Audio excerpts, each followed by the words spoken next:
En klient er et program, som bliver benyttet af brugeren. En server derimod er en central computer, som modtager output fra brugernes computer og giver derefter input, som f.eks. data og information, til de her brugers computere. Hvis vi tager udgangspunkt i Lexio her, så kan vi se her, at vi er på Lexios forside, og vi kan så vælge imellem en hel masse forskellige ting. Hvis vi tager udgangspunkt her i gymnasierne. Her i gymnasierne her, så kan vi vælge for eksempel vores gymnasium, Brøndby Gymnasium.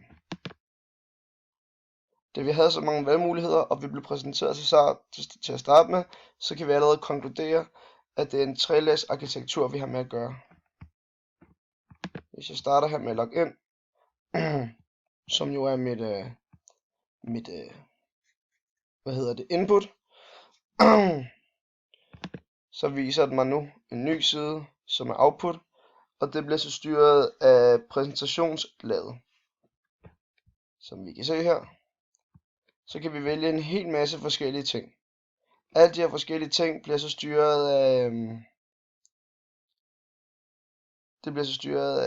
applikationslaget. Vi kan for eksempel, så kan vi gå ind på mit skema. Vi kan så se mit skema her, hvilket så jeg gjorde ved at jeg lavede en output, og så giver den mig skemaet igen, som er inputen, og det bliver også styret af applikationslaget. Og det gør det, da applikationslaget, det skal give mig lidt mere indviklet information, afhængig af hvilken input jeg foretager mig, og det skal også give mig en anderledes data. Så kan vi så se her. Vi kan så se her i går, at vi havde nogle aflyste moduler. Det bliver så styret af databaselaget.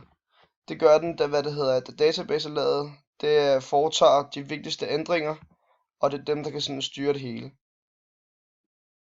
Yes. Og ja, det er dem, der viser mere indviklet information. Så for eksempel, hvis jeg går ind i tidligere modul,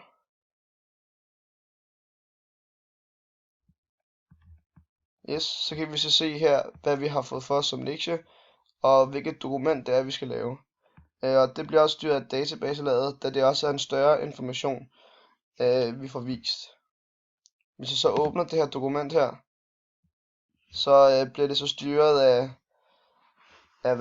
applikationslaget, da databaselaget, de skal sende den her information tilbage til applikationslaget, så jeg kan blive præsenteret og få en anden data, som output.